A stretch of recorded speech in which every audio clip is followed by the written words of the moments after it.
Hello, and welcome to Betrayal Stories Lab. Your support means everything to us. We'd love to know, which geographical location are you joining from today? At home, on the go, share with us below now. Let's dive into today's story. Chapter 1. The envelope was thick, heavy, expensive, the kind of paper that whispered wealth even before it was opened. Logan Carter stood frozen in the foyer of his Denver home, water dripping from his jacket onto the marble floor. His hand shook slightly as he stared at the gold-embossed lettering. "You are cordially invited to the wedding of Madison Carter and Chase Harrington." His vision blurred. He blinked hard once, twice. Madison Carter, his wife. Chase Harrington, a name he only vaguely recognized from those hushed phone calls at night, the business meetings she always insisted on. The room seemed to tilt. For a second, he wondered if it was some cruel joke. Maybe it was meant for someone else. Maybe Madison had a cousin named Madison. Maybe the lies crumbled in his mind before they could even form. Logan's fingers crushed the paper without thinking. His heart thundered so loudly he could hear it in his ears. Outside, the wind howled against the windows, rattling them in their frames. The whole house, their once dream home, now felt like a tomb. He turned the envelope over. The date was in 2 weeks. The location, Aspen Ridge Resort, a place they had once promised to visit together on their 10-year anniversary. A sharp laugh broke from his throat, ugly and humorless. For a full minute, Logan just stood there, breathing raggedly, feeling the ground shift beneath him. His marriage wasn't ending someday in the future. It had ended already.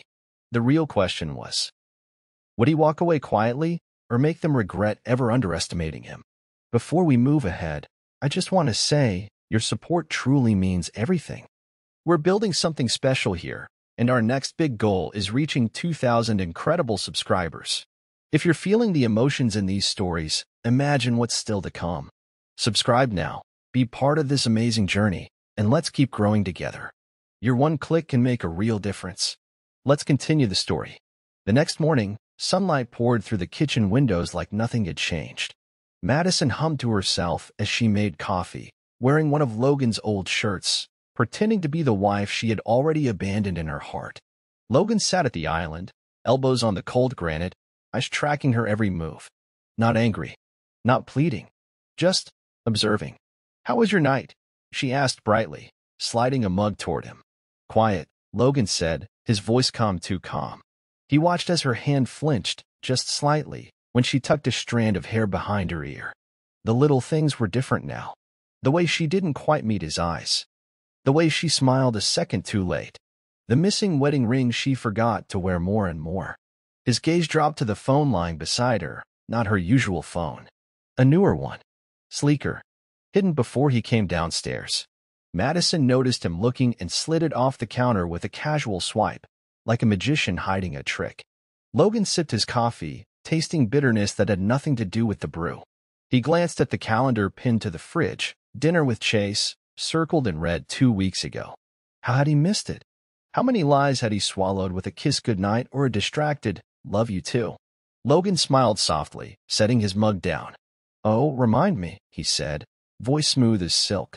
"Who's Chase again?" Madison's hand jerked mid-pour, coffee sloshing over the rim of the pot. Her laugh came too quick, too loud. "Just a work friend, babe. You know, from the agency." Logan nodded, slow and patient. Inside, a blade twisted in his chest. The mask was cracking. It was only a matter of time before the whole facade shattered. The restaurant was dimly lit, filled with the low hum of conversations and the clink of wine glasses. Logan sat at a corner table, hidden by shadows, his face partially obscured by the brim of a baseball cap. Across the room, Madison sat in a booth, glowing, laughing, flushed with excitement in a way Logan hadn't seen in years.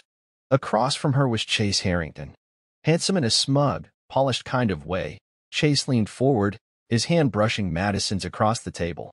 Not a business meeting. Not a friendly catch-up. Something else entirely. Logan's knuckles whitened around his glass of water. He forced himself to breathe slow, steady. Every instinct screamed to storm across the floor, to demand answers, to rip the illusion apart right there. But he didn't. Not yet. He needed more than just anger. He needed undeniable proof. He needed their betrayal served cold, legal, documented, inescapable. At the far end of the bar, the private investigator Logan hired gave a small nod. The camera hidden inside the messenger bag clicked quietly, capturing every stolen glance, every lingering touch. Madison tossed her head back, laughing at something Chase said. Logan couldn't hear the words, but he saw everything he needed. The same smile she used to save for him, now given freely to a man she thought he'd never suspect. The air in the restaurant seemed to thicken around him. Sweat prickled at the base of his neck despite the cool air conditioning. As he stood to leave, Logan slid a few bills under his untouched plate.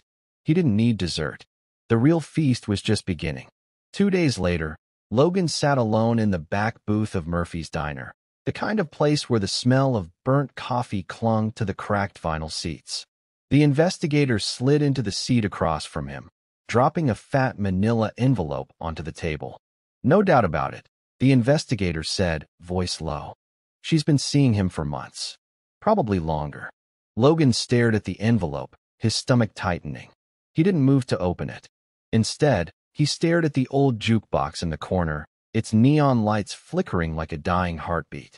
You sure you want to see it? The investigator asked, almost gently. Logan finally reached out, sliding the envelope toward him with 2 fingers. He opened it with careful precision, like disarming a bomb, and pulled out a stack of glossy photographs. There they were, Madison and Chase, at a cabin he didn't recognize, arms wrapped tight around each other, mouths locked in a kiss that was too practiced to be new. Another photo, Madison slipping into a hotel room under Chase's arm. Another, Chase running his fingers through her hair while they laughed over wine. Every image tore a deeper hole into Logan's chest, but he didn't flinch. Not once. The investigator pushed a USB drive across the table. Video 2.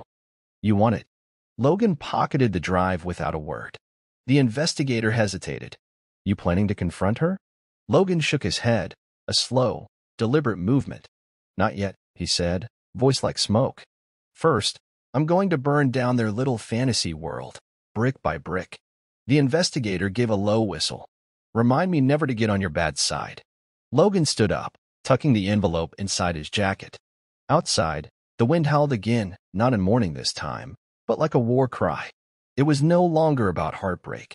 It was about war. The fire started small. A flicker of rage beneath Logan's ribs that he pressed down, day after day, until it roared like an inferno he could barely contain. He began to see everything with new eyes. The way Madison took calls outside now. The way she wiped her texts the moment she set her phone down. The way she smiled at him, not the soft, familiar smile he had fallen for, but a brittle, polished thing, like a mask fitted too tight. One evening, Logan stood in the doorway of their bedroom, watching Madison pack for yet another business trip. Were you headed this time? He asked casually. Madison zipped up her sleek black suitcase with a sharp snap. New York, she said, not meeting his gaze. Conference. He nodded slowly, crossing his arms. You take Chase with you to conferences now? The words sliced through the air, clean and cold. Madison stiffened, hands freezing on the suitcase handle. Her back was to him, and in that silence, Logan read everything. No, she said too quickly. Don't be ridiculous. Logan's lips curved into a humorless smile. I guess I am ridiculous, he said softly, turning away before she could see the wildfire in his eyes. He went downstairs, pouring himself a whiskey, watching the amber swirl like liquid fire. He could expose her now, confront her, scream, throw the suitcase across the room, beg for answers he already knew. But he didn't. That would be mercy. And Madison Carter didn't deserve mercy. Not anymore. Logan took a slow sip of whiskey, letting the burn remind him he was still alive. The real punishment wouldn't be loud. It would be quiet, calculated, and devastating. The deeper Logan dug, the uglier the truth became. In the dead hours of the night, he sat at his laptop, cross-referencing Madison's financial statements. Trips that were supposedly company-sponsored didn't match any public events. Expenses billed to dummy companies tied back to Chase's business holdings.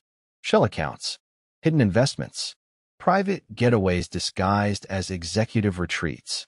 Logan's chest tightened, the realization hitting him like a gut punch.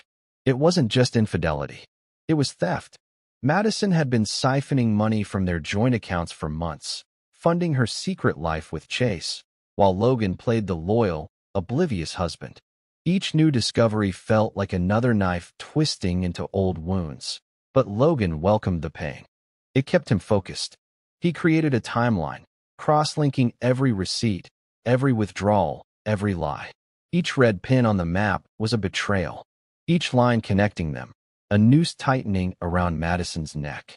In the living room, Madison slept peacefully on the couch, an empty wine glass dangling from her fingers, oblivious to the storm brewing right above her head. Logan leaned back in his chair, studying the evidence sprawled before him. This wasn't just about catching her. It was about dismantling her, ripping apart the web of lies until there was nothing left but truth, cold, sharp, and undeniable. The old Logan, the trusting, easygoing man who believed love could fix anything, was dead. The new Logan? He wasn't just surviving. He was planning. And when he struck, Madison wouldn't even see it coming. Logan stood outside the polished glass facade of Harrington Enterprises, blending into the city crowd. The building soared into the sky, silver and sharp, much like the man who owned it. Chase Harrington. He adjusted the cap low over his forehead, pretending to scroll on his phone. Across the street, the private investigator worked like a ghost, tailing Chase without notice. Inside the lobby, Chase laughed as he kissed Madison goodbye, the kiss so casual, so routine, it made Logan's stomach churn. Their world was built on lies, but it moved with practiced elegance, like a dance they had choreographed long before Logan even realized the music had changed. Logan tightened his grip on the phone, knuckles whitening. Not yet. Patience. Later that night, Logan sat with the investigator in a cheap motel room, the walls thin enough to hear arguments next door. The investigator pulled out a USB drive. Pulled security footage, he said, dropping it into Logan's hand. And you're gonna want to see the bank records too. Logan plugged it into his laptop. The screen flickered. There was Chase, entering a private suite at the Grand Aspen Hotel. 10 minutes later, Madison followed, head down, slipping inside without a glance. Logan watched every second. He felt every betrayal like it was stitched into his skin. There's more, the investigator said, voice grim. Turns out Chase has been using your wife's signature to move money. Real estate deals. Offshore accounts. Logan's jaw flexed. They weren't just betraying his love. They were bleeding him dry, planning a life together built on the ruins of his trust. The war wasn't just emotional now. It was financial. It was personal. Logan closed the laptop with a soft, deadly click. Let them dance, he said, voice low and steady. I'll be the one pulling the strings. The next week passed like a silent war. Logan moved through his life with mechanical precision, every step a calculated play. No sudden moves, no accusations, only the quiet hum of strategy tightening around Madison like a noose. First, he opened a new bank account under his name alone, siphoning off small amounts from their joint accounts. Enough that Madison wouldn't notice. Not yet. Second, he met with his divorce lawyer again, a woman named Dana Voss, whose smile was as sharp as her cross-examinations. You're playing this perfectly, she said, tapping her pen against her notepad. You catch them on record, you prove misuse of funds. You'll not only keep your assets but bury them legally. Logan nodded, his hands steady on the table. I want it public, he said, voice flat. I want them humiliated. Dana's eyes gleamed with approval. Then we time it right. Meanwhile, at home, Logan laid his own traps. He suggested a weekend getaway, just the two of them, testing if Madison would resist. She did. I can't, babe, she said, pecking his cheek. Work's insane right now. Logan smiled warmly. Of course. He checked her calendar that night. Client meeting. Aspen Ridge Resort. The very place their secret wedding was booked. The irony bit deeper than any blade. At night, Logan lay awake, staring at the ceiling while Madison slept soundly beside him. The lies wrapped around them like a second set of bedsheets. Soon, very soon, those sheets would be ripped away, and Madison would stand naked in the wreckage of her own betrayal. Logan turned onto his side, closing his eyes against the darkness. Not out of sorrow. Out of calculation. The countdown had begun. Sunday afternoon sun poured over the neighborhood, kids shrieking as they chased each other with garden hoses, while barbecues sizzled on driveways. Inside the Carter home, Logan grilled burgers with one hand and checked Madison's second phone with the other. Unlocked. Stupidly, foolishly unlocked. He scrolled quickly but carefully. Text to Chase filled the screen. I can't wait to start our real life together. Soon he'll be out of the picture for good. Logan's jaw tightened. Medium rare. Babe? Madison called sweetly from the kitchen. Perfect, Logan said without missing a beat. He put the phone back exactly where he found it, plating burgers like nothing was wrong. Dinner was a surreal dance of fake smiles and cheerful conversation. Madison laughed about office politics, told stories about her coworkers, and thanked Logan for being so supportive. Every word was a blade, every laugh a needle. Logan matched her performance flawlessly. He knew the endgame now, and he would play the part of the doting husband right up until the final, brutal scene.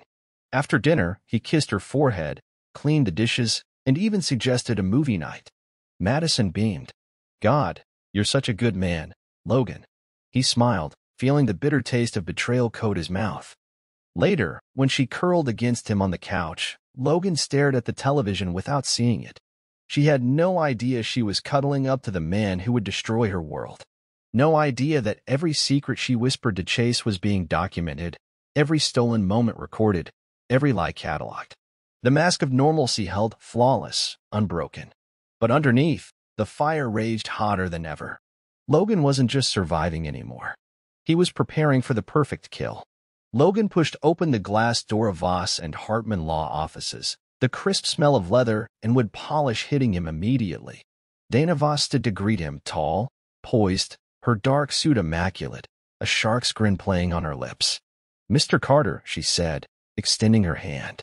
Shall we ruin some lives today? Logan shook her hand firmly, the corner of his mouth twitching in something that might have once been a smile. They settled into her office, floor-to-ceiling windows framing the Denver skyline behind her like a kingdom awaiting conquest. Dana spread a thick file across the desk. Photos, texts, financial records, hotel receipts, Madison's betrayals, Chase's schemes all laid bare. You did your homework, Dana said, flipping through the evidence. This is more than adultery. It's fraud, misrepresentation, conspiracy to defraud marital assets. Logan's voice was even. I want full divorce with costs. No alimony. I want the house. The retirement. Everything I built. Dana nodded briskly. We'll bury them. She tapped the edge of a wedding invitation Logan had dropped on her desk, the very one Madison had sent him by accident. Poetic, Dana said. You serving her at her own secret wedding? That's the kind of drama judges remember. Logan leaned back, arms crossed. I don't want revenge, he said quietly. I want justice.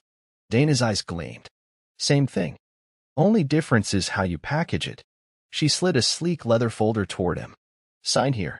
Let's make this official. Logan uncapped the pen. His hand hovered for a moment, the weight of betrayal settling on him one last time. Then he signed swift, hard, final. Outside, thunder cracked across the mountains. Fitting. The storm was coming. And Madison Carter had no idea she was standing dead center in its path.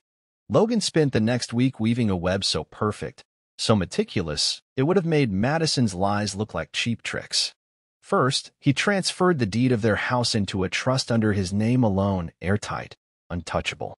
Second, he switched beneficiaries on every insurance policy, 401k, and investment account. Quietly, legally, irrevocably. Third, he set traps. He installed hidden cameras around the house, tiny, undetectable, feeding live footage straight to his laptop. He wasn't just documenting infidelity now. He was documenting intent, proving that Madison was actively plotting to destroy him.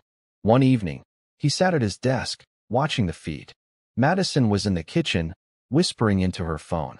He's clueless, she was saying, laughing softly. After the wedding, once the papers are done, it's all ours. Logan leaned back in his chair, feeling the strange, detached satisfaction of a man watching his enemies load the gun, while secretly removing the bullets. Later, he met with Dana again. The evidence is perfect, she said, flipping through fresh screenshots. You've got her on conspiracy. Plus, you froze the assets in time. She can't touch a dime. Logan gave a slow nod. And the wedding? Dana grinned. We've secured an emergency injunction.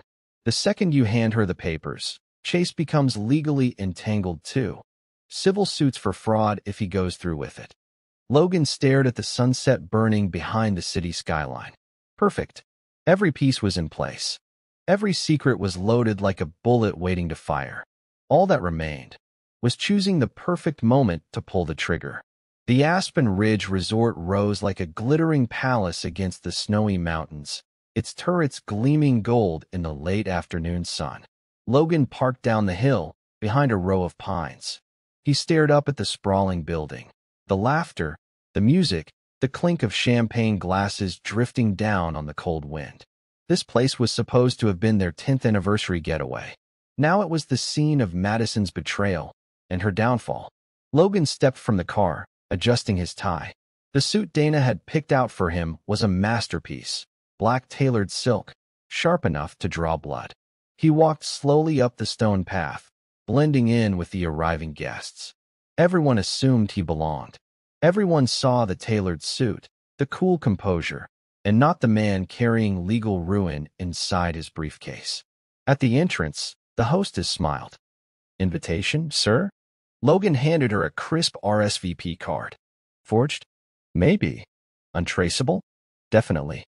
The hostess nodded, stepping aside. Inside, chandeliers dripped crystal light onto marble floors. Rows of elegant chairs framed a path strewn with white rose petals. At the far end of the aisle stood Chase, smug in a designer tuxedo, and beside him, Madison, dressed in white, laughing like she hadn't a care in the world. Like loyalty and vows were meaningless ornaments she could discard when convenient. Logan's jaw tightened, but he moved with slow, controlled steps.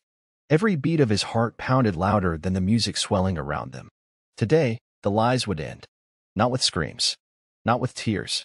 With the cold, clinical cut of truth, sharp and final. Logan stepped into the light, and the countdown hit 0. The hall buzzed with soft conversation, clinking glasses, and whispered gossip. Logan moved through the crowd like a shadow, his polished shoes silent against the marble floor. No one noticed him, not the women adjusting their glittering gowns, not the men shaking hands with practiced smiles. Just another guest in another expensive suit. He caught sight of Madison laughing with Chase's mother, her fake sweetness dripping like honey. Logan's fists curled instinctively at his sides. He glanced down at the slim leather folder tucked under his arm. Inside, the meticulously prepared divorce papers and civil suit notices. Justice. Not rage. Not vengeance. As he approached the bar, he caught fragments of conversation. They're such a power couple. She's moving up in the world. Poor ex-husband. Wonder if he even knows. Logan ordered a whiskey, the burn steadying his pulse. He didn't flinch. Didn't blink. Instead, he smiled. A slow, cold smile that never reached his eyes. At the far side of the room, the wedding coordinator called for guests to take their seats. The ceremony was about to begin.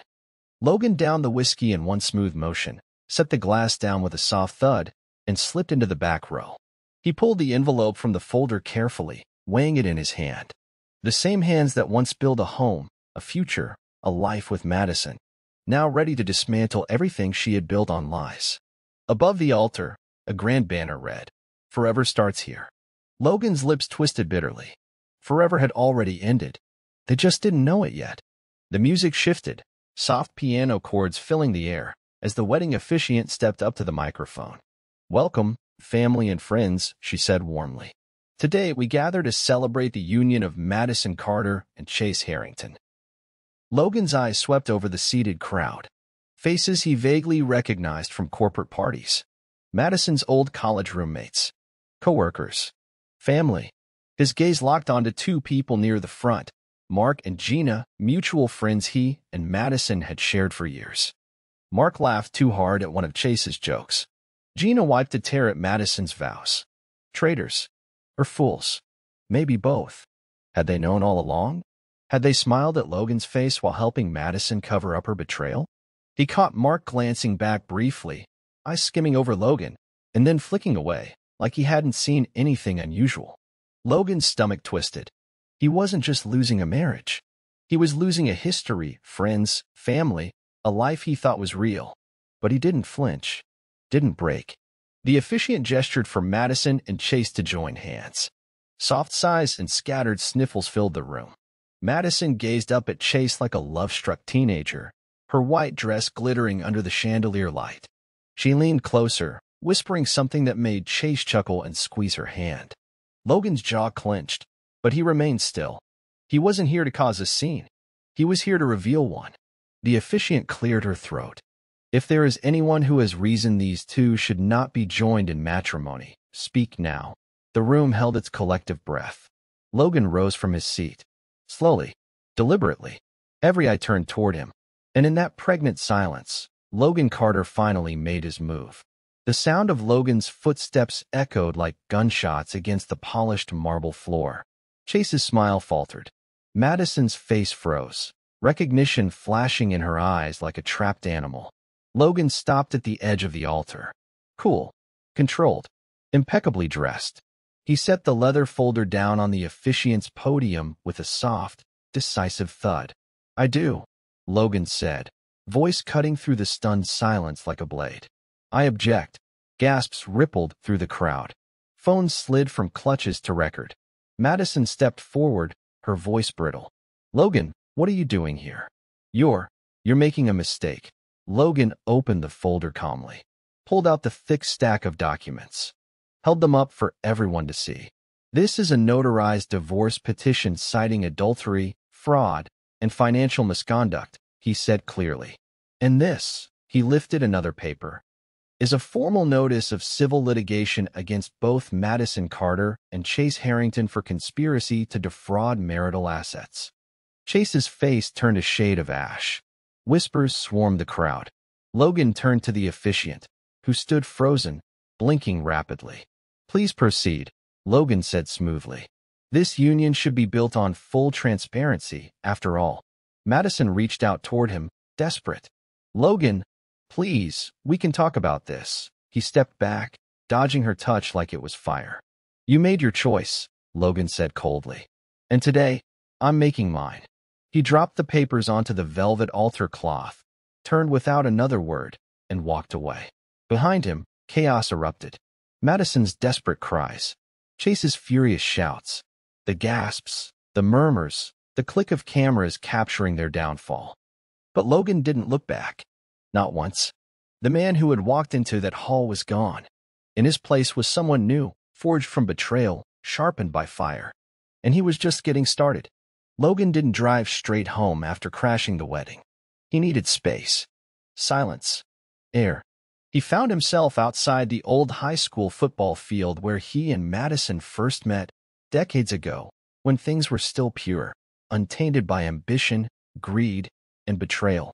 The bleachers groaned under his weight as he sat down, staring at the rusted goalposts swaying gently in the wind. For a moment, memory blurred with reality, a flicker of a teenage Madison in a cheerleading uniform, waving at him from across the field. A smile that once meant everything. He dug his hands into his pockets, grounding himself. That girl was long gone. In her place stood a woman who had looked him in the eye and lied with no remorse, who had planned a life with another man while sharing his bed, who had emptied not just his accounts, but his trust, his future. The cold autumn air sliced across his skin, but he welcomed it. Pain meant he was still alive, still fighting. A phone vibrated in his jacket pocket. Unknown number. He answered without a word. You piece of shit. Chase's voice snarled through the line. You ruined everything. Logan smiled thinly, his gaze never leaving the empty field. I didn't ruin anything, he said quietly. You did. You think you've won? Chase hissed. This isn't over. Logan ended the call mid-threat, sliding the phone back into his pocket. The old Logan might have argued, begged for understanding, fought to save what couldn't be saved. But not anymore. The past was dead, and Logan Carter was done mourning it. The only thing left now was to bury it properly. The next morning, Logan stood in front of his bedroom mirror, tightening the last button on his crisp black shirt. The man staring back wasn't the same man who had stumbled upon a wedding invitation weeks ago. No, this man was sharper, harder, calmer. A quiet knock came at the bedroom door. Madison stood there, no makeup, hair a tangled mess, her eyes puffy from crying. "Logan," she whispered. "Please, can we talk?" Logan adjusted his cufflinks with slow precision. "About what?" he asked without turning. Madison stepped inside, wringing her hands. "I made mistakes," she said, voice cracking. "But it didn't mean I stopped loving you. It got complicated." He faced her now, his eyes cool and unreadable. "Complicated?" he repeated softly. She nodded, tears slipping down her cheeks. "I was scared, Logan. I didn't know how to fix us. Chase was just..." He listened. Logan picked up his briefcase from the bed. Heavy with documents. Heavy with truth. "I listened," he said, voice calm as still water. "You just weren't speaking." Madison's lip trembled. "I can fix it," she begged. "Give me a chance. Don't do this." For a brief second, a flash of memory, he saw the woman he once loved, the life he once wanted. And then he saw the photos, the lies, the betrayal. "I gave you every chance," he said. "You chose someone else. Now, I'm choosing myself." He brushed past her, the faint scent of her perfume, once a comfort, now a stench, lingering in the air. Behind him, Madison sank to the floor, sobbing. But Logan didn't turn back. Not anymore. Today wasn't for grieving. Today was for war. By nightfall, Logan was in Aspen again, this time, not as a ghost in the shadows, but as a storm approaching with full force. The Grand Aspen Resort glittered under the moonlight, its glass walls reflecting the cold, sharp stars. Inside, Chase and Madison's inner circle buzzed nervously, trying to salvage what little dignity they had left after Logan's public exposure. Logan leaned against a lamppost across the circular driveway, watching them like a predator studying prey. Mark and Gina, the so-called friends, huddled together, whispering frantically. Chase barked orders at the event coordinator, furious and wild-eyed. Madison stood alone by the fountain, her white rehearsal dress clinging to her in the freezing wind like a queen dethroned. Logan's lawyer, Dana, pulled up beside him in a black sedan, window rolling down smoothly. "You ready?" she asked. Logan's gaze never wavered from Madison's crumbling world. "Been ready," he said simply. Dana handed him another envelope, this one thicker, heavier. "Lawsuit notices. Asset freezes. Court summons. This will hit them harder than anything you said at the altar," Dana promised. Logan slipped the envelope into his coat pocket. "No mercy," he said, the words tasting clean in his mouth. Dana smiled approvingly. They dug their own graves. Logan straightened his jacket, took one long breath of the cold mountain air, and crossed the driveway. Every step echoed louder than the last, slicing through the rehearsed lies and desperate laughter inside the resort. By the time he reached the grand doors, the music inside had stopped. And so had the pretending. Inside the Grand Aspen Resort's glittering ballroom, everything was chaos behind smiles. Guests milled around with champagne flutes in hand, whispering behind manicured fingers. The facade was crumbling, but Chase and Madison still tried to play their parts. Perfect couple, perfect life. Logan watched from the corner, unnoticed by most, but felt by the guilty. Madison spotted him first. Her face blanched, her body tensing like a rabbit sensing a wolf. Chase followed her gaze and stiffened, adjusting his cufflinks as if that could fix the image. Logan smirked quietly. The truth couldn't be hidden behind designer suits and fake smiles anymore. Madison rushed over, her heels clicking frantically against the marble. "Logan," she hissed, forcing a strained smile as they drew the curious eyes of nearby guests. "Please, can we talk privately?" He gave a slow, almost pitying glance around the room. "Why?" he asked coolly. "Didn't you invite everyone here to witness your fairy tale?" Her lip trembled, but she caught herself, composing the actress mask again. "Don't do this," she pleaded under her breath. "You're humiliating both of us." Logan stepped closer, his voice low but cutting. "You humiliated yourself, Madison. I'm just giving you the spotlight you earned." Chase appeared behind her, jaw clenched tight, eyes darting around nervously. The guests were whispering louder now. Phones were out, recording. Perfect. Logan withdrew the second envelope from his jacket pocket, the lawsuits, and pressed them into Chase's chest hard enough to make him stumble back. "See you in court," Logan said simply. Then he turned his back on both of them, leaving their world of lies to collapse under the weight of the truth. This time, he didn't even need to look back. Their downfall was already unfolding. Logan drove back down the mountain roads in silence, the cold wind whipping through the open windows. The Grand Aspen Resort disappeared in his rearview mirror, swallowed by darkness. By the time he reached Denver, night had fully settled, heavy and black, like a curtain falling on the final act. He pulled into the driveway of the house he once called home. Lights glowed warmly inside. A lie. A stage set for a marriage that no longer existed. Inside, Madison was already waiting. Still in her white rehearsal dress, crumpled and stained now, mascara streaking down her cheeks. The moment Logan entered, she dropped to her knees, clutching at his pant leg. "Please," she whispered, voice raw. "Don't destroy me. I made mistakes, but we had real love once, didn't we?" Logan looked down at her, at the woman he had once planned a lifetime with. There was no anger left, no sadness, only a cold, clear emptiness. He knelt down to her level, not out of pity, but out of finality. "You destroyed yourself, Madison," he said softly. "I just stopped protecting you from the consequences." She sobbed harder, pressing her face against his knee like a broken thing. He gently pried her fingers off, standing tall. "You should eat something," he said quietly, walking toward the kitchen. On the counter, he left takeout containers, her favorite, Thai food from the place they used to visit every anniversary. A final kindness for a past that was already buried. Without another word, Logan walked out the door, leaving Madison curled on the cold floor, surrounded by memories and lies. Tonight was the last supper, and tomorrow, the real reckoning would begin. Sunlight streamed cold and harsh through the courthouse windows. Logan sat at the long oak table, flanked by Dana and her team of lawyers, each one sharp-eyed and ready for blood. Across from him, Madison sat alone. Chase's seat was empty. Coward. Logan watched her fidget with her pearl bracelet, the same one he had gifted her years ago, when promises still meant something. The judge entered, the gavel striking like a thunderclap. Court was in session. Dana rose smoothly, laying out the evidence, photographs, bank statements, surveillance footage, a detailed, damning timeline of betrayal and theft. Madison's lawyer tried to argue emotional distress, to paint Madison as a victim pressured by loneliness, misunderstood by her husband. Logan said nothing. He didn't need to. The truth was already louder than any lie they could conjure.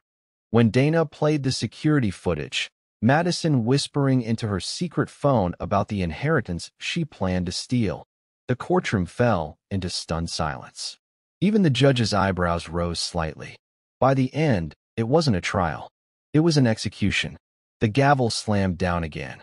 Final decree, full divorce with cause. Madison forfeited all claims to marital assets. Restitution owed for misappropriated funds. Additional civil trial pending against Chase.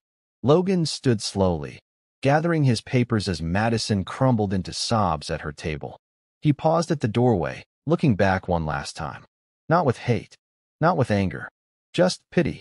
And then he walked out into the crisp morning air, free for the first time in years. The game was over, and Logan Carter had won. The city pulsed outside Logan's apartment, neon lights bleeding across rain-slicked streets. It wasn't much, just a one-bedroom rental with creaky floors and chipped paint, but for the first time in months, it felt like his. He stood by the window, nursing a glass of bourbon, watching headlights weave like lazy fireflies through the mist. Tomorrow, the financial freezes would go public. Madison's accounts, Chase's properties. Everything tainted by their betrayal would be stripped away, exposed for what it was. Tonight was the last breath before the real storm hit. Logan took a slow sip, the warmth crawling down his throat. There was no triumph in it, only a quiet, necessary ending. His phone buzzed. A text. Unknown number. "You think you're untouchable. Watch your back." Logan stared at the screen, unfazed. The old Logan would have panicked, would have pleaded or argued or raged. This Logan simply deleted the message and tossed the phone onto the couch. The truth was unstoppable now. Threats were just smoke in the wind. Across the room, his briefcase sat open, files neatly organized. Court papers, Asset freezes. Press releases ready to hit every business and legal blog in Denver by morning. Dana had called it a controlled burn. Logan called it freedom. He drained the last of his bourbon and set the glass down with a soft click. Tomorrow, he wouldn't just burn down Madison and Chase's fantasy. He would light a beacon, a warning to anyone who thought betrayal came without consequences. He turned off the lights, letting the darkness settle around him like armor. Tomorrow, they would all see who truly survived. The email blast went live at precisely 9 a.m. Logan watched from his laptop as the news spread like wildfire. Prominent businesswoman Madison Carter accused of fraud and conspiracy. Chase Harrington's company facing investigation for money laundering. Assets frozen. Properties seized. Every local news outlet picked it up. Soon after, the national ones followed. Logan leaned back in his chair, calm, detached, watching his enemy's world collapse piece by piece. A video leaked. Someone at the wedding rehearsal must have uploaded it. Logan's voice, steady and cold, objecting at the altar. The papers dropped on the velvet cloth. Madison stunned, breaking face. Comments flooded in beneath the video, justice served. Play stupid games, win stupid prizes. Never seen a better wedding crash. Logan's phone buzzed relentlessly, calls from reporters, gossip blogs, even former friends pretending they hadn't known. He ignored them all. The real moment of satisfaction came when he checked Chase's company's website. Site under maintenance. Corporate suicide unfolding in real time. He closed the laptop and stood, stretching, feeling lighter than he had in years. There was a strange, profound silence inside him now, not emptiness, but space. Space for something new. No more lies. No more pretending. Logan glanced at his reflection in the window, a man no longer haunted by what he'd lost, but defined by what he'd reclaimed. This was his vow to himself now. Never again would he give his loyalty to someone who didn't deserve it. Never again would he sacrifice his peace for another's deception. From now on, Logan Carter belonged only to himself. Later that evening, Logan sat at a small cafe downtown, one of those tucked-away places where no one knew your name, and the coffee came strong and cheap. He sipped a black coffee, his hands steady, watching the rain miss the sidewalks. Across the street, Madison stumbled out of a lawyer's office, clutching papers to her chest, her heels slipping on the wet pavement. A paparazzi snapped photos from a discreet distance, the flash bursting like lightning. She looked hollow, lost, like a queen exiled from her own crumbling kingdom. Logan didn't move, didn't wave, didn't approach. There was nothing left to say. He let her pass, a ghost in the mist. Across town, Chase's luxury condo was already under foreclosure review. Locks changed, assets seized. Dana had texted him earlier. They're finished. You're clean. Enjoy it. Logan smiled faintly now, not from pettiness, but from relief. Justice wasn't loud. It wasn't cruel. It was patient, precise, inevitable. He finished his coffee, dropped a few crumpled bills on the table, and stepped into the wet evening.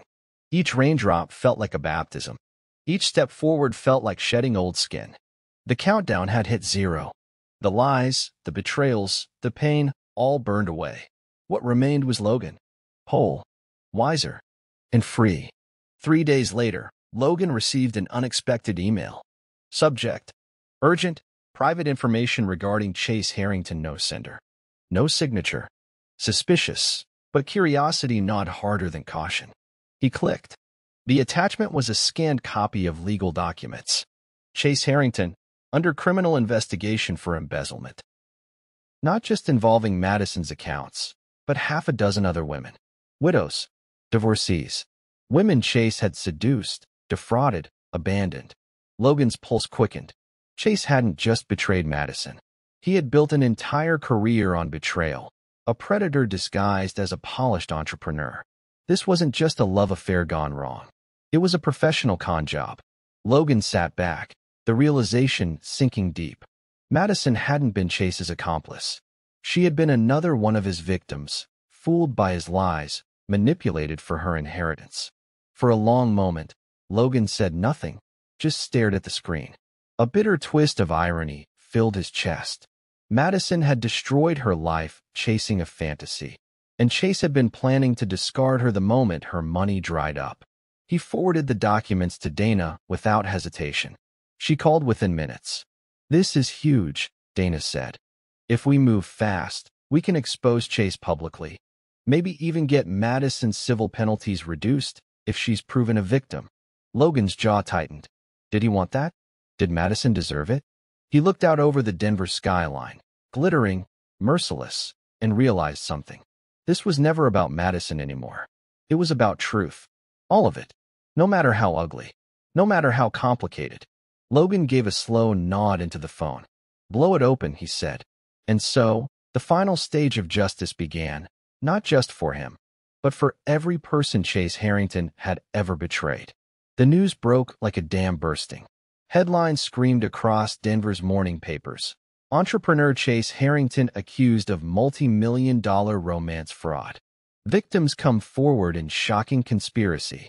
Logan sat at a diner counter, coffee in hand, watching it all unfold on the mounted TV. Photos of Chase flashed on the screen, mugshot pale, sweaty, desperate.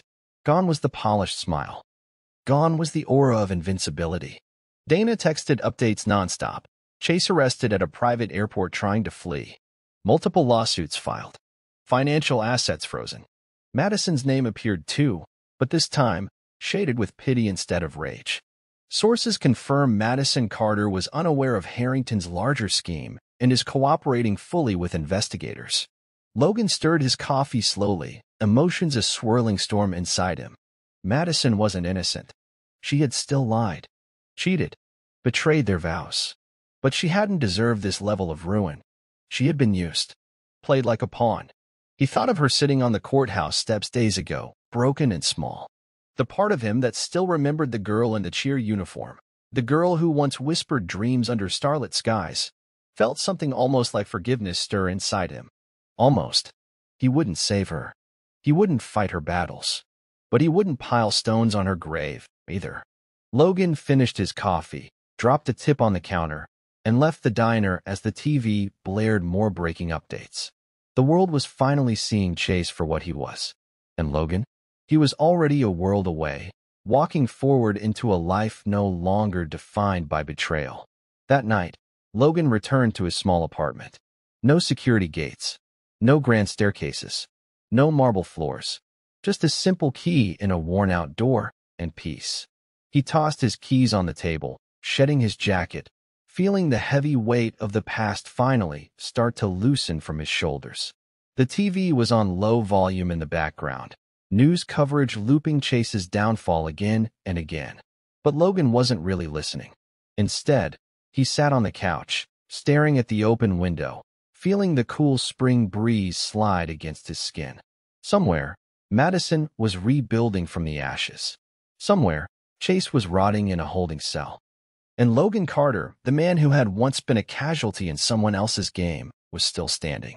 Not broken, not bitter, just reborn. His phone buzzed once more. A message from Dana. Settlement talks scheduled. Likely you'll get full damages. Madison unlikely to contest. Logan smiled faintly. Money was never the real price. Freedom was. He shut the phone off, letting the city sounds drift in horns, sirens, laughter, life. The war was over. And for the first time in a long, long while, Logan was finally at peace. The fallout spread faster than wildfire. Madison became a pariah almost overnight. Former friends unfollowed her on social media. Business contacts distanced themselves. Her modeling contracts quietly disappeared. Logan watched it unfold from a distance, not gloating, but observing with a calm detachment. He scrolled through an article online, From Power Coupled to Public Shame, The Rise and Fall of Madison Carter. The photos were brutal. Madison caught outside her condo, sunglasses hiding her swollen eyes, ducking from reporters. For years, she had lived for attention, for admiration. Now, the same spotlight she craved was burning her alive. Across town, Chase was still rotting behind bars. New charges stacked daily as more victims surfaced, old girlfriends, clients, even a former intern. Dana called with updates nearly every evening, her voice sharp with victory. "You've buried them," she said once, sounding almost amazed. "Most people don't get real justice. You did. But Logan didn't feel victorious. He felt clean, like standing after a long illness. One night, flipping through TV channels, he paused on a local news segment. A journalist stood outside Chase's seized penthouse. Behind her, a moving crew carried out crates marked evidence. Logan's reflection stared back at him from the screen, quiet, steady. He turned the TV off. The story was over. And now, it was time to start writing a new one. The next morning, Logan stepped into his favorite coffee shop, small, tucked into the corner of a quiet street where nobody asked questions. A few heads turned, recognition flashing across their faces. He wasn't a public figure, not really. But the wedding crash video had gone viral, millions of views, endless reactions, think pieces on betrayal and karma. A barista behind the counter smiled shyly. "You're that guy, right?" Logan offered a small nod. The barista's smile widened, almost conspiratorial. "You did the right thing," she said. "Everyone's talking about it. You're like a hero or something." Hero. The word sat strangely in Logan's chest. He hadn't done it for fame. He hadn't done it for applause. He had done it because he refused to live a lie. Still, he thanked her, took his coffee, and found a seat near the window. Outside, Denver buzzed with life. Unaffected, unapologetic. Logan pulled a notebook from his jacket. Blank pages waiting for something new. Not a revenge plan. Not evidence gathering. Plans. Dreams. Things he had forgotten he even wanted. He scribbled the first words across the top page. New beginnings aren't given. They're made. The media could spin their stories. The public could cheer or judge. It didn't matter. Logan Carter wasn't living for their headlines. He was living for himself now. 2 weeks later, Logan stood outside the home he once shared with Madison. The house was cold now. Empty. Quiet in a way that felt almost holy. The court had awarded it to him fully, part of the divorce settlement. Madison hadn't even contested it, too busy fighting off bankruptcy and lawsuits. Dana had handed him the keys in court like a final victory token.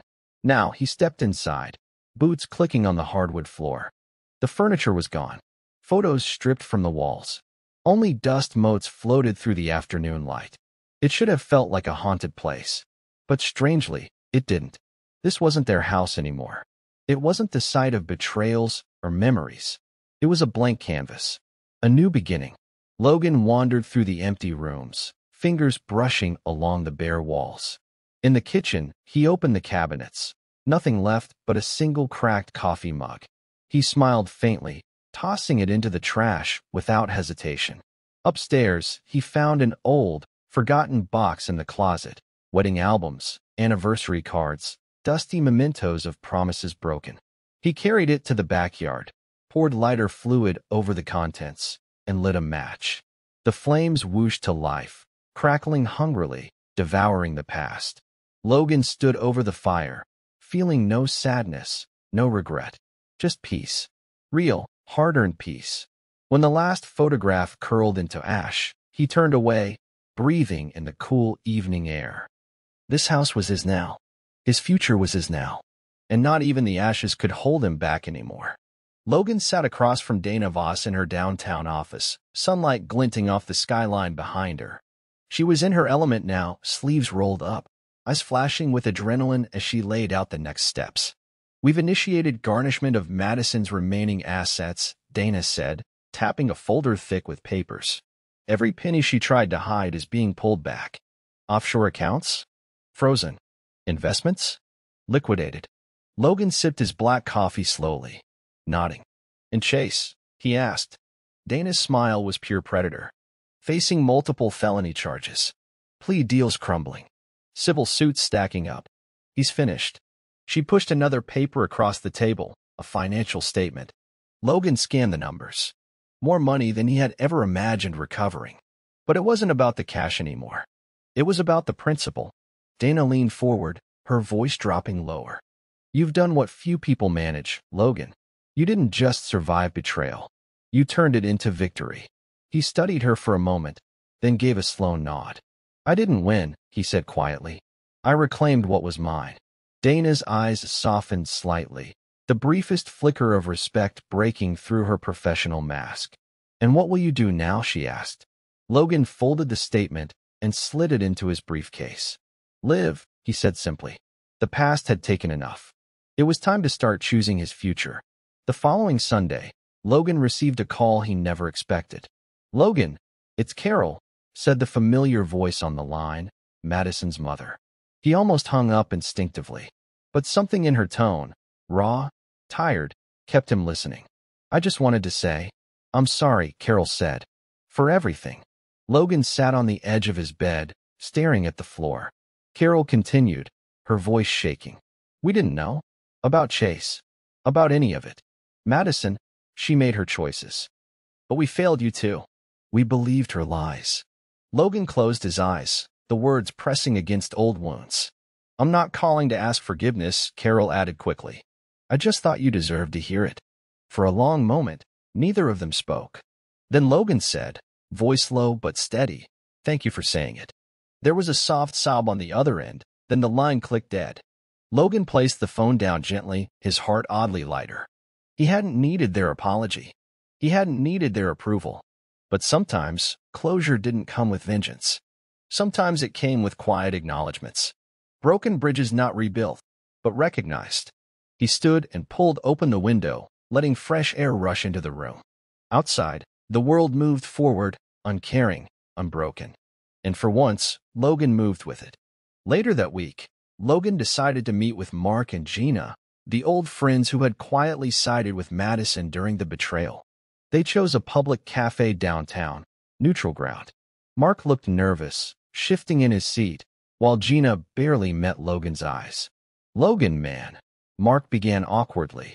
"We didn't know how deep it all went. We thought you and Madison were just drifting apart." Logan raised an eyebrow. "And you thought it was friendship," he said coolly. "Helping her cheat. Lying to my face." Gina flinched. "We didn't mean to hurt you," she whispered. We thought we were doing the right thing, supporting her." Logan sat back, arms folded. "You chose your side," he said. "I'm not angry anymore. I'm just done." Mark looked like he wanted to argue, to apologize, to make it better. But Logan stood, tossing a few bills onto the table. "I don't need explanations," he said. "Keep your friendship." He turned and walked away, leaving them staring after him, small and guilty. Outside, the city buzzed, indifferent to broken friendships and old wounds. Logan breathed deep, feeling the weight lift from his shoulders. He hadn't lost real friends. He had just peeled away false ones. And the life he was building now had no room for fake loyalty. The final blow came 2 weeks later. A news alert flashed across Logan's phone as he stood in line at a bookstore. Madison Carter declares bankruptcy amid lawsuits and asset seizures. The article spelled it out in brutal clarity. Her property's gone. Her business interests dissolved. Her reputation shredded beyond repair. A small part of Logan, the wounded, betrayed part, felt a flicker of grim satisfaction. But the stronger part of him simply felt release. He no longer needed to wonder if she would bounce back. No longer needed to fear her lingering influence. Madison had gambled everything on lies and lost. Logan picked up a novel from the shelf, a story about rebirth and second chances, and carried it to the register. Outside, the world spun on brilliant and wild. A world no longer chained to the past. As he stepped into the sunlight, Logan realized something profound. The best revenge wasn't watching her fall. It was standing tall himself, unbroken, unstoppable, free. The box had been gathering dust in Logan's closet for years, a shoebox filled with old love letters, anniversary cards, notes scribbled on napkins during late-night drives.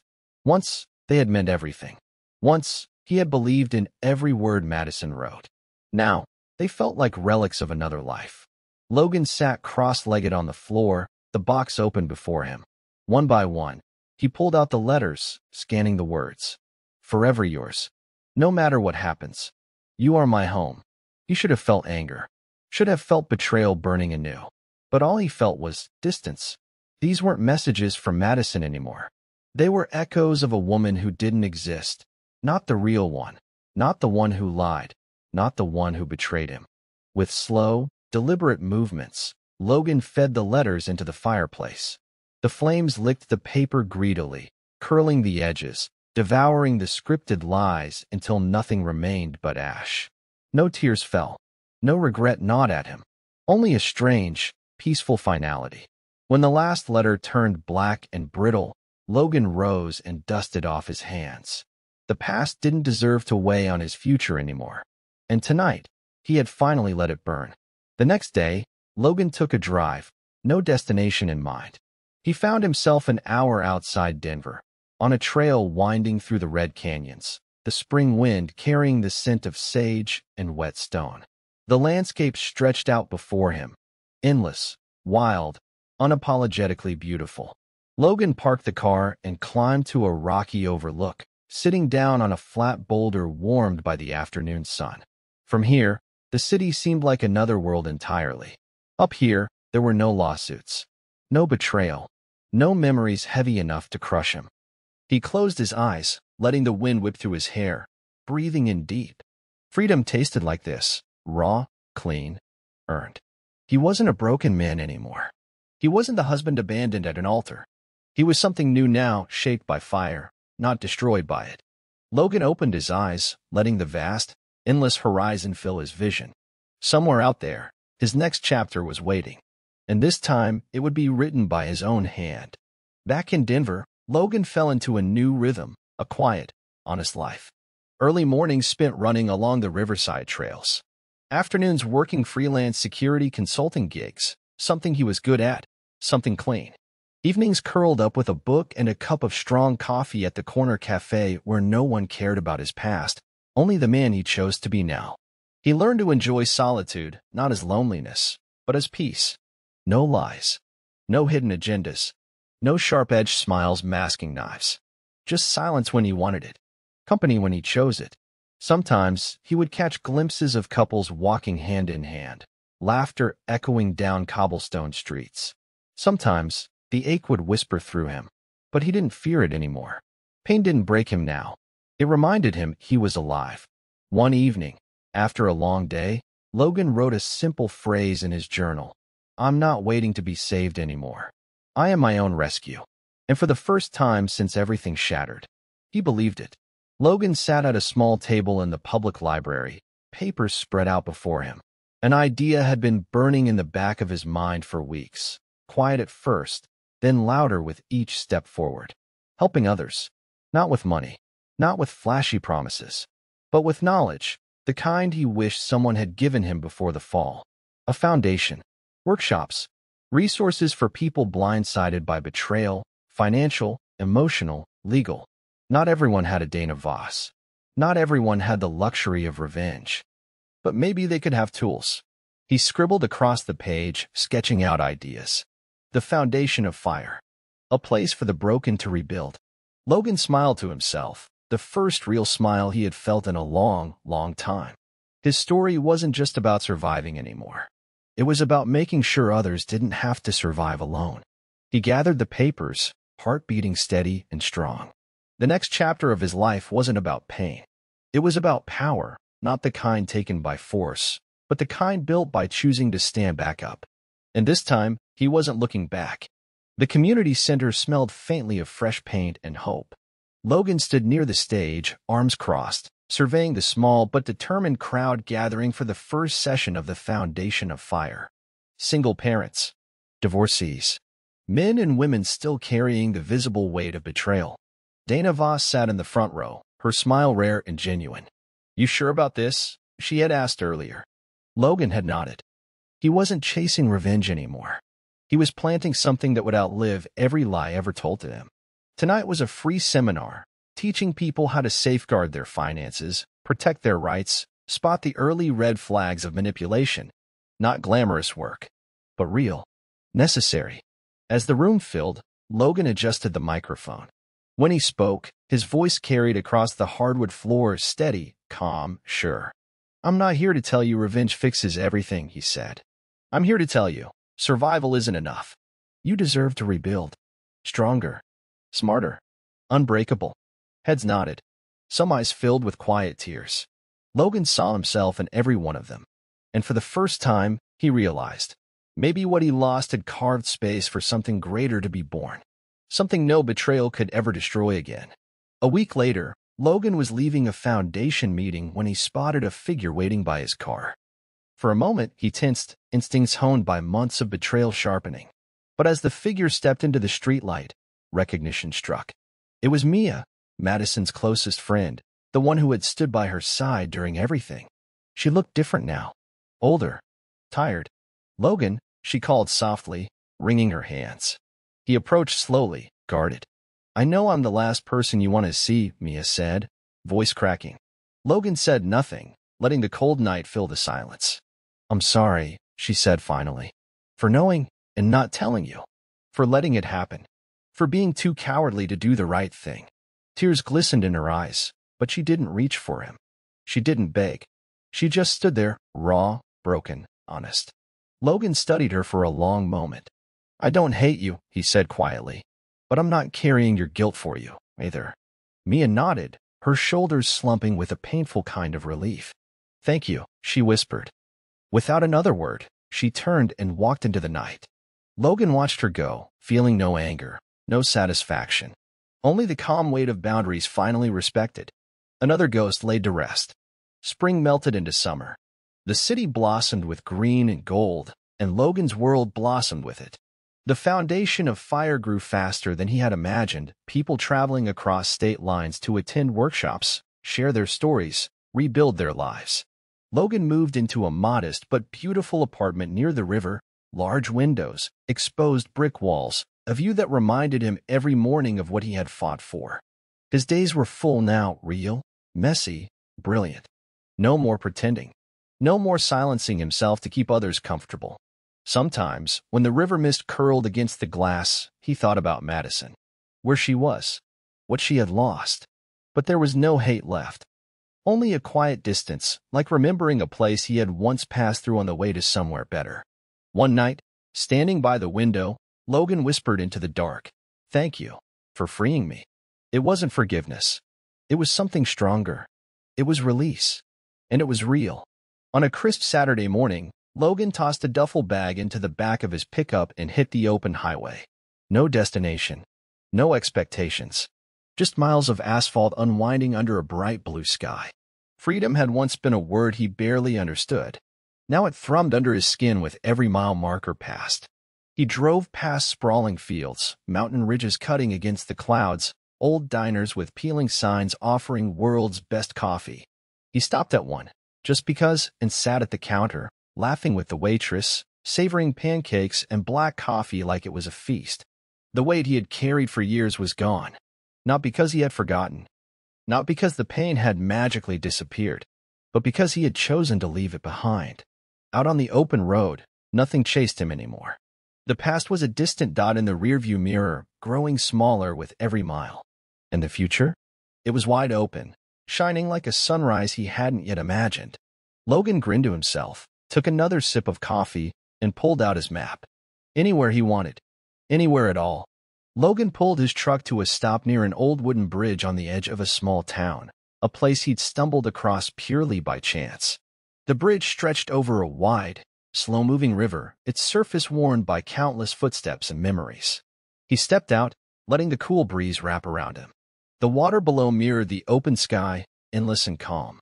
For a long moment, Logan just stood there, breathing. Every bridge he had ever crossed before felt like a rush to escape, from anger, from loss, from betrayal. But this bridge? It wasn't about running away. It was about moving forward. He walked slowly across the creaking boards, hands tucked in his jacket pockets, feeling the solid weight of the present under his boots. Halfway across, he stopped and leaned against the rail, watching the river flow. No past could reach him here. No betrayal could touch him. It was just him, the water, and the wind whispering promises of things yet to come. A bridge wasn't just an escape. It was a connection. And today, Logan realized he wasn't crossing away from anything. He was crossing towards something. Toward himself. That night, in a small motel room tucked against a ridge of pines, Logan sat at the battered desk, pen in hand. No screens. No distractions. Just paper and raw truth. He began to write, not to Madison, not to Chase, not to anyone else. To himself. Dear Logan, you survived the worst nights. You stood up when you had every reason to stay down. You fought for yourself when no one else did. You became the man they tried to break but failed. The words flowed out easily now, no hesitation, no bitterness. He wrote until his hand cramped, until the ink smudged slightly where his fingers brushed the page. When he was finished, he folded the letter carefully, tucked it into his wallet, and smiled. It wasn't forgiveness he sought. It was acknowledgement. It was honoring the man who had crawled through hell and still found a way to build something beautiful from the ashes. And he had done it. Not perfectly. Not without scars. But he had done it. A few weeks later, Logan stood at the ribbon-cutting ceremony of the foundation of Fire's new permanent home. A modest brick building downtown, surrounded by flowers, clean sidewalks, and hope. The crowd was bigger than he expected: survivors, families, friends. Dana Voss stood near the entrance, grinning proudly as Logan stepped up to the microphone. He looked out at the sea of faces, so many bearing invisible wounds, just like he once did. He took a steadying breath. Sometimes, Logan said, voice carrying over the crowd, life burns everything you know to the ground. He paused, feeling the weight of his journey settle warmly around him. But sometimes, he continued, you realize the fire didn't just destroy you. It cleared the way for something better, something stronger. Applause broke out, not wild, but heartfelt, real. Logan cut the ribbon cleanly, stepping aside as the crowd surged forward into the building, into a new beginning. He stood there for a moment longer, letting the sun warm his face. Not running, not hiding, rooted, ready. Late that night, after the last speeches and congratulations had faded away, Logan drove out to his favorite overlook on the edge of town. He stood by his truck, staring out at the dark river winding through the valley, glittering under the stars. Peace wasn't loud. It wasn't dramatic. It was the soft, steady knowledge that he had survived, that he had built something real, that he had become someone even betrayal couldn't define. Logan closed his eyes, breathing in the scent of pine and earth and clean air. He thought about all the things he had lost, the dreams that had died, the promises that had been broken, and he thought about all the things he had gained. Strength, clarity, freedom. He opened his eyes to the dark horizon and smiled. The past was behind him. The future was wide open. And Logan Carter was finally home. The summer sun dipped low over Denver, painting the sky in molten gold as Logan returned to the house, his house now, steady and real. He kicked off his boots by the door and moved toward the kitchen, planning nothing more complicated than coffee and silence. But a small, battered envelope on the kitchen counter caught his eye. No stamp, no address, just his name written in a hand he hadn't seen in months: Madison's. Logan stared at it for a long moment, the hum of the refrigerator the only sound in the house. Part of him wanted to throw it away unopened. Another part, the part still curious, still human, picked it up. He unfolded the single sheet inside carefully. Logan, you don't owe me anything. Not forgiveness, not understanding. I just needed you to know. I was weak, but it was never because you weren't enough. It was because I wasn't enough for myself. You deserved loyalty, truth, and love. You deserved better than what I became. I hope you find it someday. Somewhere. With someone who knows how to hold it and never let it go. No apologies. No excuses. Just raw regret. Logan folded the letter slowly, setting it back on the counter. It didn't change anything. It didn't erase the past. But somehow, it closed a door he hadn't realized was still cracked open. He poured himself a coffee, the smell rising warm and familiar. Then he stepped outside onto the porch, letter forgotten on the counter, eyes fixed on the endless horizon. The past was a country he no longer needed to visit. The future was entirely his to build. 2 weeks later, Logan sat on a bench by the river, watching the sunset stain the water crimson and gold. He wasn't thinking about the past. Not today. Today was about breathing, existing, being grateful for the simple things: a strong breeze, the smell of water and pine, the easy rhythm of life. A shadow crossed his view. Mind if I sit? A woman's voice asked, soft, kind. Logan looked up. She was about his age, wearing jeans and a simple white blouse, hair pulled into a loose braid. Not polished, not trying too hard, just real. He nodded, scooting over slightly. They sat in companionable silence for a moment, both watching the river slide past. Then she smiled. Beautiful, isn't it? She said. Logan returned the smile, A real one, not forced, not cautious. Yeah, he said quietly. Yeah, it is. She introduced herself, Claire, visiting from a few towns over, drawn by the reputation of the foundation of fire. I heard what you built, she said, her voice warm. It's inspiring. Logan chuckled softly, feeling a spark of something he hadn't dared hope for in a long time. Wasn't planned, he admitted. Just something born from surviving. Claire smiled wider, the sunset glinting off her eyes. Sometimes, she said, the best things are. They talked for a while, easy, unforced. No heavy confessions. No digging into scars. Just two people sharing a moment. As the sky deepened into velvet night, Logan realized something simple, profound, and beautiful. Life wasn't offering him a second chance. It had been waiting for him to take it all along. And this time, he was ready. The season shifted slowly over Denver, painting the trees in brilliant flames of orange and red. Logan walked along the riverside trail, jacket zipped up against the brisk autumn air, his steps steady, unhurried. Claire walked beside him, laughing softly at something he had just said, a sound that warmed him more than the jacket ever could. Their friendship had unfolded naturally, like a sunrise, no pressure, no rush. Just moments stitched together by honesty and kindness. For the first time in years, Logan didn't feel like a man surviving. He felt like a man living. As they crossed the footbridge, Claire bumped her shoulder lightly into his. You know, she said, teasing, for someone who crashed a wedding with legal papers, you turned out to be pretty good company. Logan laughed, shaking his head. Life's funny that way, he said. Sometimes you have to lose everything you thought mattered to find what actually does. They paused at the top of the bridge, the river swirling below them in endless motion. Claire tucked a strand of hair behind her ear. You ever think about starting over? She asked, her voice almost lost in the breeze. Logan looked out over the water, the sun sinking into the horizon in a blaze of color. I'm not starting over, he said quietly. I'm just starting new. And it was true. This wasn't rebuilding the old life he had lost. This was building something entirely his own, not out of anger or vengeance or loneliness, but out of strength. He smiled at Claire, feeling no ghosts tugging at his heart. Only the wild, wonderful unknown stretching ahead of him. And for the first time, he was ready to meet it. The grand opening of the expanded foundation of Fire headquarters drew hundreds. Survivors. Supporters. New faces full of hope. Logan stood by the entrance, shaking hands, hugging old friends, offering quiet words to new ones. Claire worked the crowd easily, her laughter bright, her encouragement genuine. Dana Voss stood by the stage, arms crossed, grinning like a proud general. Logan took a deep breath and stepped up to the podium one last time. He scanned the faces, so many who had walked through their own fires and lived to stand taller because of it. My story started with betrayal, Logan said, voice steady. But it didn't end there. A hush fell over the crowd. It ended, he continued, when I realized the worst day of my life didn't define me. It refined me. He paused, letting the words settle.